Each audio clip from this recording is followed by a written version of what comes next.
Good morning, respected lecturer and fellow classmates. It is truly a pleasure for us to be here today to share our group presentation with all of you. The topic we have chosen is status in employment by gender, which is unpaid family workers and employers from 2010 to 2018. For your information, employment status is a crucial indicator in understanding not only the economic situation of a country, but also the gender dynamics within the workforce. So now, this presentation aims to highlight 4 key aspects, which is the trends that we can observe across the years, the changes that occur within the different categories, the similarities between male and female employment status, and also the differences that distinguish one group from another. Before we begin, allow me to introduce my team members. Me, myself as Janani Devendran will elaborate on the trends. Second, Kritika Prakash will focus on the changes. My third team member, which is Pritibha Mariappan, will explain the similarities. And lastly, Linisha Vijayan will discuss the differences. Finally, she will also provide the conclusion to summarize our findings. Let us begin by looking at the trends in employment by gender between 2010 and 2018. For the first point, female employers at 100%. Throughout the entire period, female employers consistently remain at 100%, which indicates complete representation in this category. This stability suggests that women were firmly established in employer roles and their participation was not affected by economic fluctuation during these years. For example, while other groups experienced slight changes, female employers maintain a perfect line at the top. For my second point, which is male employers around 90 to 91%. Male employers, on the other hand, constantly hover between 89% and 91%. While this is slightly lower than the female employers, it still reflects a very strong and stable position in the workforce.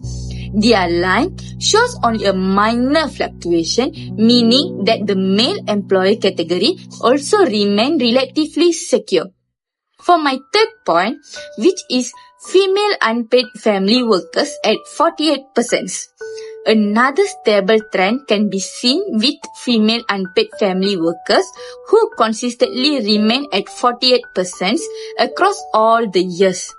This indicates that many women were engaged in unpaid work within family, businesses or households, and there was no visible improvement or reduction in this role throughout the period.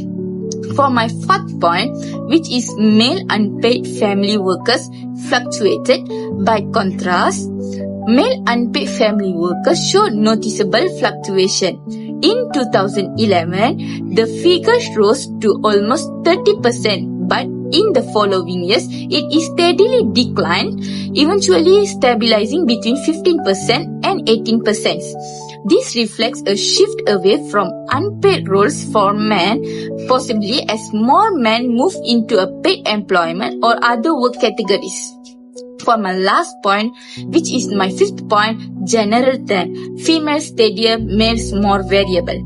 When we compare all groups together, we see that female roles, whether as employers or unpaid family workers, remain much more stable. Male roles, however, show slightly changes and variability. This could suggest that women's employment patterns during this period were more fixed, while men's roles experienced more shifts. In summary, the trend analysis shows that females dominate with consistency, while males experience slight but noticeable variations in their employment status. Next, I will explain about the changes in the line graph. The first one is for the male employers. In the beginning years 2010 to 2016, male employers stayed quite steady at around 90 to 91%. After 2016, the line started to slope downwards slowly, showing that the number of male employers reduced slightly by 2018. This tells us there were fewer men holding employer positions toward the end of period. but the change was small, not drastic. Secondly, the female employers line is perfectly flat at 100% across the years 2010 to 2018. This means there was no change at all. Female employers remain completely stable and consistent throughout the entire period. The graph shows no fluctuation, which is unusual compared to male data. Next, the female unpaid family workers. Female unpaid family workers stayed steady at about 48%. The line graph is almost straight, showing no major increase or decrease. This suggests that women continue to contribute to unpaid family work in almost the same proportion every year. Next, it is about the male unpaid family workers. This is where the biggest change happened. In 2011, there was a big jump reaching nearly 30%, the highest point in the graph for male unpaid workers. After that, the number dropped sharply, especially between 2012 and 2013. From 2013 onwards, the line became flat, showing that it stabilized at a much lower level. This could indicate that men moved out of unpaid family work and possibly took up other forms of employment after 2011. The overall gender differences. When we compare males and females, we see that male group had more ups and downs, especially unpaid family workers. Female group stayed very steady with flat lines that shows almost no year-to-year variation. This means women had a more consistent role in employment, while men's participation changed more noticeably over time. I'm going to do an elaboration on similarities. First, both employers group has higher shares than unpaid family workers. This means that whether female or female, people who were employers always made a bigger portion compared to those working as unpaid family workers. In other words, being an employer was more common than being an unpaid family worker in both genders. Next is female group shows stability across time. For both female employers and female unpaid family workers, their numbers did not change much year to year. This shows that women participation in these categories was steady and predictable. Next is male and female employer followed almost parallel lines. The trends of male and female employers moved in a very similar way, almost side by side. This suggests that external factors affecting employers influence both men and women equally. Next is unpaid family workers were always lower than employers for both genders. Whether male or female, unpaid family workers were fewer in number than employers. This shows a consistent pattern. Being an employer was always the larger group. Next is gender gaps stayed relatively consistent over the years. The difference between men and women in all categories didn't change. For example, if women are slightly higher in one category, the gap remains steady instead of widening or closing dramatically. Now, let us examine the differences and overall trend between male and female roles in the categories of employers and unpaid family workers. To begin with, let's look at employers. Female employers consistently stand out because they are always recorded at 100%. This complete stability indicates that women in employer roles hold a strong and unwavering position across the observed period. On the other hand, male employers are slightly lower than females. Although their percentage is not as high, they still maintain a consistent and notable presence in the workforce.